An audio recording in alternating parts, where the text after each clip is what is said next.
Hi y'all, it's Cathy. I was trying to figure out how to let everybody know that I was fixing to go on. Uh, anyway, I hope everyone's doing good today. It's about 4 minutes before we're supposed to start. I was trying to think, I shouldn't be so, I'm so excited because I get to go see my daughter today and my grandson. I haven't seen them in a long time. So I'm going to go down there and pick up a painting. Most of y'all know that I do painting. I don't do painting like my granddaughter does. She is an artist. She does really well. Anyway, I commissioned her to do a painting for me for our birthdays. And it's a portrait of my husband and I, but it's a fantasy portrait. She just used our faces and put us in, costume and all that. I'll have to show y'all when I get it back. When I get it, I'm going to get it today. She's had it done for a little while, but because we had these medical problems with Steve, I wasn't able to get down there. Anyway, man, I was going to tell y'all something. Well, I'll remember in a minute. Anyway, I hope everybody's doing good. I have to put this on so I can see when y'all are commenting. Anyway, it's still about 3 minutes before we're going to get started, and I was going to put Sharon's link on here for her jewelry. Y'all know that Sharon's my friend, and I love her jewelry, and I love to share other people's businesses so maybe that it can help them. Anyway, she didn't ask me to or anything. I just decided to do it. Anyway, she's a real sweet lady. This is what I got this week, and I'm going to only do this until we go on here in a minute. This is kind of a just fill in, and I sent out all the messages to try to inform everybody. Basically, I'm going to try to be here every Tuesday morning around 10 o'clock to share the stories that I have of all the experiences that I've had with spirits, So they're different kinds of stories. Sometimes they're stories about just a message that I get. Sometimes there's stories about things that I see. I just never know which story I'm going to be telling, and I am going back and trying to remember all of them. And today's story is going to be called The Biker Chic. And I'll explain that a little bit in a couple of minutes. It's still a couple minutes before we get started. Anyway, this is so fun, y'all. The jewelry. I still love this bracelet, y'all. Sharon, if you're watching, you need to get more of these bracelets. And you need to get them if they have clear stones or different colors like blue, maybe to wear blue jeans. You need to get those. This is not a jewelry show, y'all. This is just my fun stuff. Anyway, this is something that I got from her this last week. I ordered a lot of stuff this coming week. And what do I do with this stuff? Well, I found a jewelry chest on Marketplace, and I painted it yesterday, actually. And I'm gonna put my jewelry in there, and I give jewelry away for gifts, and I give it to my clients, my customers, whatever you want to call them, at my paint parties and stuff. But anyway, I got this week. Isn't that the cutest thing? It has a scripture on it. I just love it. I think I'm gonna get it in black too, if Sharon still has some in black.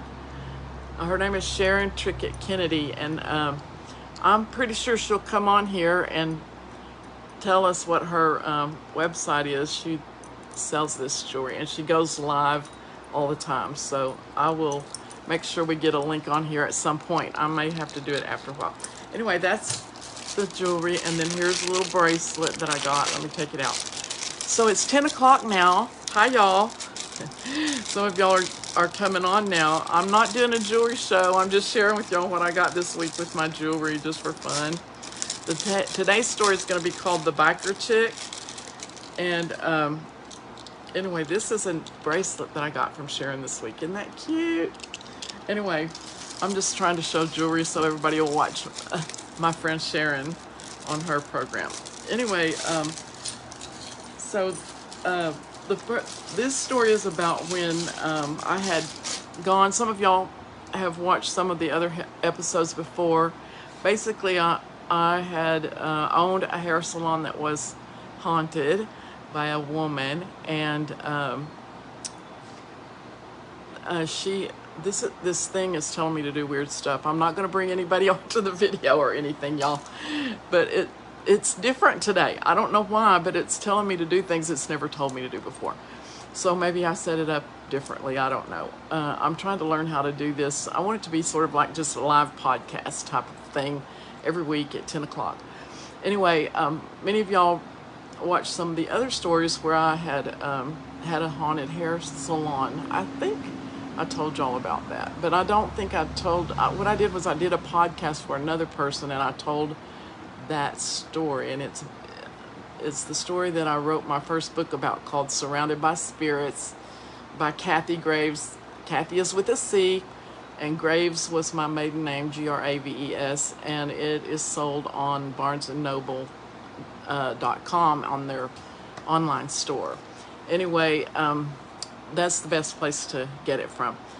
But when I was leaving the old beauty shop and going to build another beauty shop, I wound up working at a salon in a town in between the two places that I was going, and with a friend of mine. And I don't ever mention people's names, so it's not that I'm not trying to give you credit for who you are.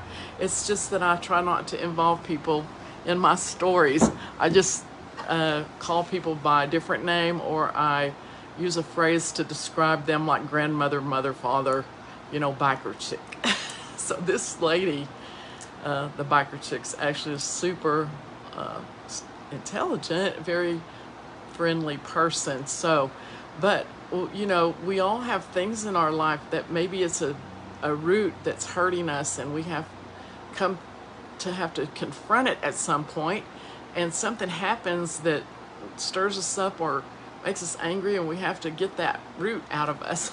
Anyway, I went to work at this salon. I had needed a place to bring my customers so that I could keep doing them until my new salon got built. And while I was there, like on the first day that I was there was a lady working there, and she said, she was very friendly to me and all things, and we wound up being there by ourselves around lunchtime. And she said, "Oh, I heard you were, you could see ghosts," or something like that. And I'm telling this from memory, so if you've read it somewhere where I've written it, it's probably more detailed, but I'm just coming on here to tell these stories from my memory. But anyway, she said, "Oh, I heard that you can see ghosts, or whatever." And at that time, I was really new to physically seeing spirits. Most of the time, I only felt them. My hair would stand up, or I would hear something, or maybe see a shadow or something like that. I heard them talking a lot of times when I was little. I would cover my head with the blankets and everything and try to hide, because I could hear them come in the room. I could hear people talk and all the things.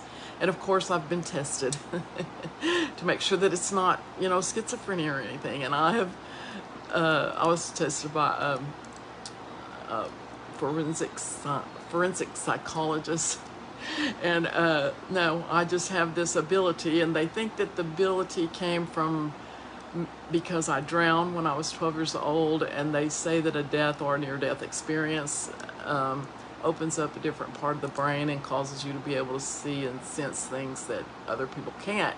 However, I remember having this ability from the time I was around 5 years old. I didn't ever see spirits, but I did hear them, or I would sense them. I would get cold when they were around, or I would see a shadow or something like that, or hear them talking. Anyway, this lady told me, she was being very sarcastic, and she was like, "Oh, I heard that you can see spirits." And I said, she said, if you get messages from people and all of that, then can you tell me a message for me, or something like that. And I realized that she was being sarcastic, and she really didn't believe that this was something I could do. And at first I thought, I don't do that purposefully. I don't come up to someone and try to know who's around them and pick up on messages or anything like that. It's just something that happens to me.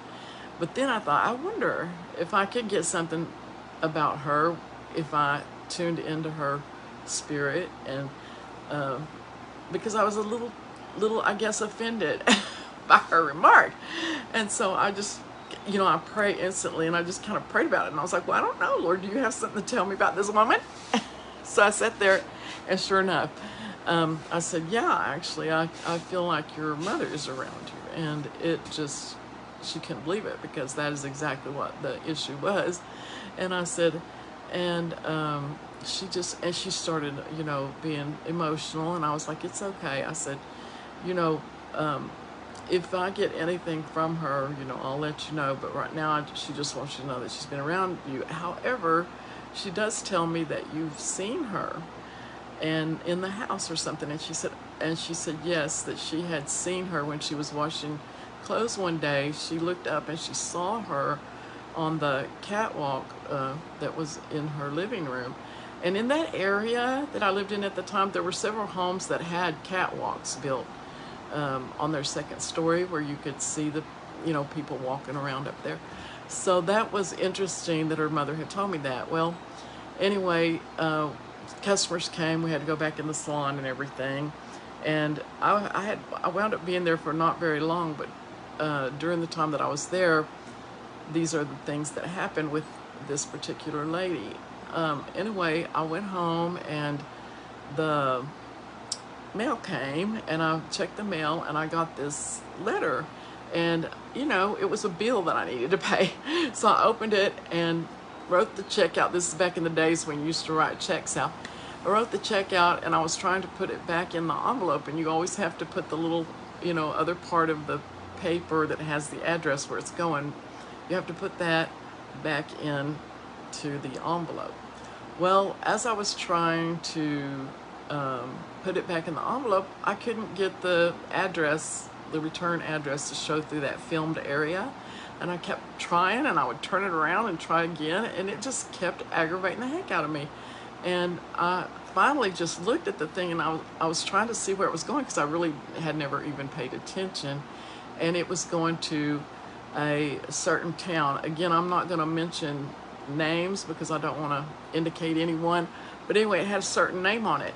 And I perceived that to be the spirit trying to tell me her name. And I thought, well, you know what? I never did ask the lady at work what her mother's name was.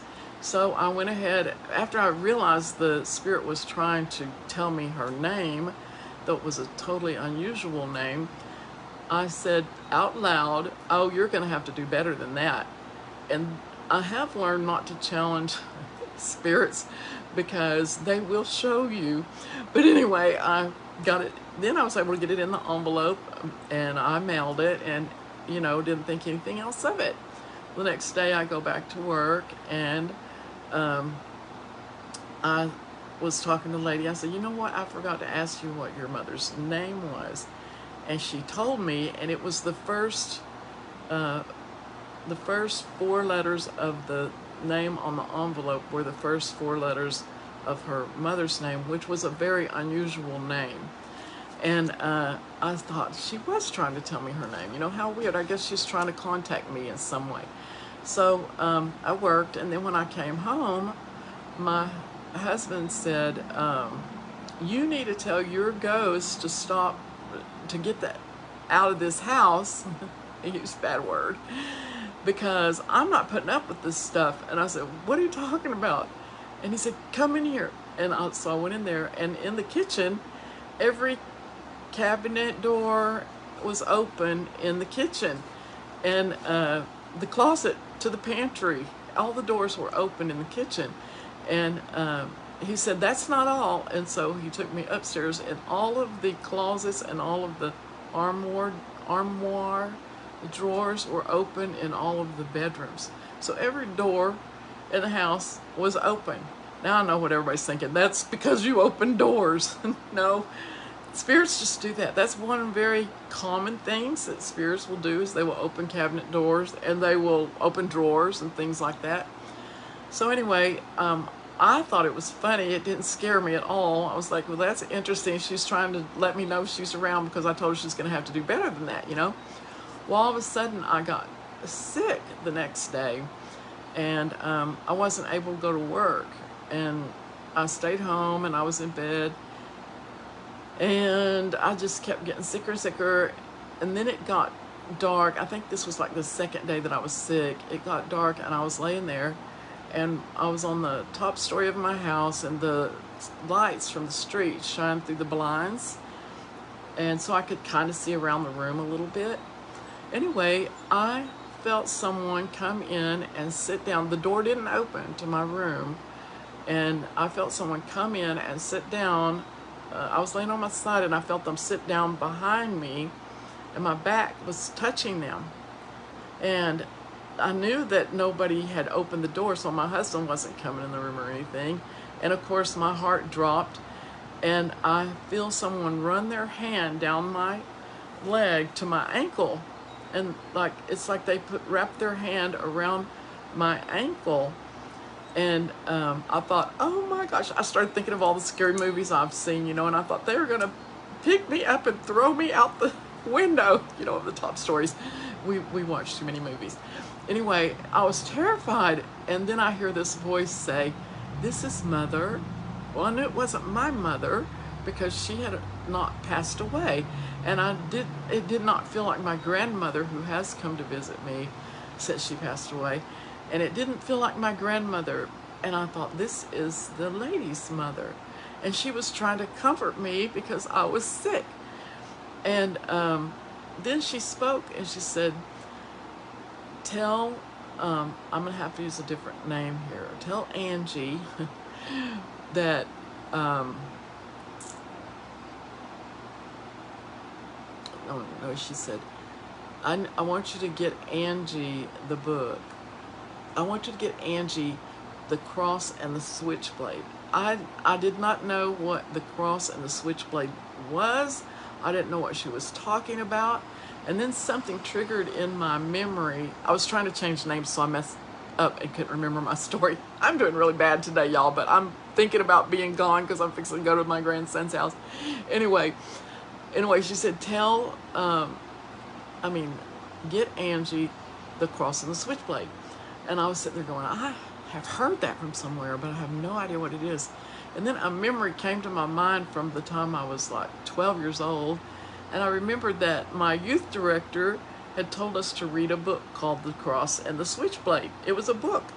So she told me that she wanted me to get Angie The Cross and the Switchblade. And I said, well, you know, I would, but I don't think that, they make that book anymore. It's such an old book. I don't think that it's in publication anymore. And I said, but I will check. And if it is, then I will get it. And I was like comforted because she had been so kind. And then now she's telling me what she wants me to do to help her daughter, or I'm thinking that she's trying to help her daughter. So after that happened, the next morning I got well and I went to work, and I was at work. Oh, I remember that the lady did tell me when when I was talking to her the first day, she said she would just like to see her mom one more time and just to touch her little face, and she just misses her mom so much. And so I remembered that she had said that she would really like to see her mom and touch her little face. And of course that's probably not going to happen, but I just kept that in my heart. Well, anyway, on the next day that I went to work after I had been sick, I was up there trying to get my book straightened out because I had been gone. And the lady, Angie, had gone and shampooed her hair, and she was over there at her station blow drying her hair. And all of a sudden the bell on the door when you walk into the shop, it makes an alarm, a little ding ding, so you know somebody's coming in. And it rang, and both of us stop and look. I was just standing right in front of the door behind the counter, looking down at the book. And there's a little ledge up there in front of me where we keep business cards, And there was nobody there. The thing dinged, but nobody came in. And she's looking confused, and I'm just going, oh no. And all of a sudden, the little cards that held the business cards just went sliding across in front of me on the ledge. And I said, oh. And she started screaming, because it's kind of scary to people who aren't used to it. And she started going, oh no, you tell your ghost to get out of here. And she was just panicked, And I said, oh, it's okay, it's okay. And she was like, no, I don't want to. She did not want any, I understand. She did not want any of that going on around her, and she wanted to get away from her and all that. But I mean, she was really, I thought she was having a panic attack because she was so afraid. And I said, it's okay, it's okay. And she was like, no, you tell them to get out of here. And I said, hey, you know what? You told your mom, or you told me that you would do anything to see your mom's little face. You just wanted to touch her little face. And I said, it's just your mom. And she's not going to do anything to you. She's just trying to let you know she's here. And it's okay. And, I said, and she calmed down a little bit. Well, about that time, a customer starts to walk in. So she goes to the back and, gets finished getting ready back there. And I remember I got that as a reminder that I'm supposed to try to call and find out if they have the book, The Cross and the Switchblade. So I called the local Christian bookstore and I said, do y'all have a book called, I said, it's a really old book. I don't know if it's still in print or not. I said, but do you have a book called The Cross and the Switchblade? And the young lady said, yes, I think we have one. I think we have one copy of that. I said, really? And she said, yeah, let me go look. So she put me on the phone, on hold, and she went and looked and came back and said, yeah, we have one copy. She said, I'll hold it for you. I said, okay, I'll come out there today and get it. So I did. Actually, my big sister doesn't remember this, but she wound up coming up to the salon and riding with me to get the book. Now, I have another thought on that too, but I'll just keep that to myself. But anyway, maybe, how they say you entertain angels unaware? My sister does not remember coming to the shop to go with me to get that book. To this day, she will tell you that she never did. And I'm telling you, my sister physically came to my shop and went with me to get that book, The Cross is a Switchblade. Anyway, so there's that. I don't know. Anyway, we went up there and I got the book. And when we were coming back, I said, hey, will you read some of that to me? Because I can't remember what that was about. I never really read it. I know it was about some guy who became a Christian who used to be in gangs. And then he decided that he was going to be with, be saved and be a Christian. And he became like I don't know what you call it. He went out and did testimonies and tried to win gang members to Christ and all the things. So she read some of it to me, and I had never read the book. So I found it interesting. And so if my sister didn't go with me and read the book, somebody else did, an angel unaware. Anyway, so we went back to the shop, and she didn't stay long. She left right after that, and I had that book. Well, I told my friend Angie, hey, I got you this book. And she said, what is that? She took it. She was not happy with me.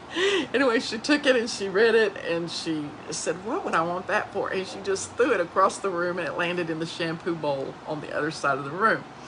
And I was like, did you see that, Lord? Did you see what she did? She doesn't want it. Here I am trying to help people. I was sick. Everything else, I'm just getting well. And no, she doesn't want it. It's terrible, y'all. We think that there's supposed to be a certain result when God tells us to do something. And we have these expectations, and then it turns out to be nothing like what we thought it should be. I've tried to learn to let go of having any kind of need for any kind of result or have any type of expectation about when I feel called to do something. Anyway, but at that time, I was like, well, I'm not going to care anymore. I'm not doing anything about this. I'm not going to give the message that the mom's trying to give or anything else. I was so mad. Anyway, so some time went on, and she was not happy with me. She was aggravated with me, and I don't blame her. It's weird stuff. People don't believe this stuff. Anyway, the next day or so, this other person that worked with us came in and he said, what is this doing in the sink? And he looked at it and he read it a little bit, and then he laid it over back on the counter. And she said something like, "Oh, Cathy got that for me, and I don't want it," or something like that. And so he laid it over on the counter and just kind of stayed out of it. Well, some time went on, and I decided that I was going to go ahead and quit and wait for my salon to get open. It was only a little bit, like a week or so more before it was going to be open. And we hadn't talked much to one another. And I was doing a customer's hair for the last day that I was going to be there. And this Angie walks over to me, and my customer and I had kind of been talking about, what had been going on and stuff, but I told her that I thought that Angie was upset with me about it, and I was just trying to tell her that her mom wanted her to have that book, and I don't know why her mom wanted her to have that book, but she should read it, Anyway, but she didn't take it, so anyway, I was standing there, and she comes over, and I didn't realize it was her. I feel something touch my shoulder, and I look down, and it's her, and she said, "Can I borrow your hairspray?" And she had this sweet, very kind look on her face. It was different from the way that we had been feeling about each other for about a week. And I said, "Sure." And so she got the hairspray, and she went over, and I'm looking at my friend that I'm doing her hair, and she's looking at me. She said, "Maybe she read the book." And I said, "I don't think so." And I looked over, and sure enough, the book was gone. So a little while later, she comes back over. She goes, "I really don't want you to quit. I wish you would stay," and all the things. And she was very sweet. And she finally told me that she had read the book and that she could relate. She knew why her mother wanted her to read this book. And the reason is because she had been in a biker gang. So she had been in a biker gang, hanging out with a biker gang for, I guess, a couple years, or I don't know how long. And she saw that as her mother's way of trying to get her not to do that anymore. And she told me that she did quit the gang, and that her and her husband go on rides together and all that. And she said it made perfect sense that her mother wanted her to get out of that gang, and that her mother was coming through to bring her, back to the Lord, because when her mother and dad were living, they were missionaries. So maybe it was a missionary that rode with me to the bookstore to get the book, if it wasn't my sister. Anyway, that's my story for the day, and that's, that really happened. So I'm just doing a short story today because I have other things I have to get done, but I'm here if anybody has any questions, or if you want to. I don't know if I set it up right, y'all, for you to comment, but I hope so. And you can personally message me if you'd like. I see no comments on here, so I may have pushed something that turned the comments off, but you can personally message me if you have any questions or anything, and I'm going to try to learn how to work this thing. Anyway, I appreciate it, and I'll talk to y'all next week. I don't see any comments, so I'll talk to you later. Bye.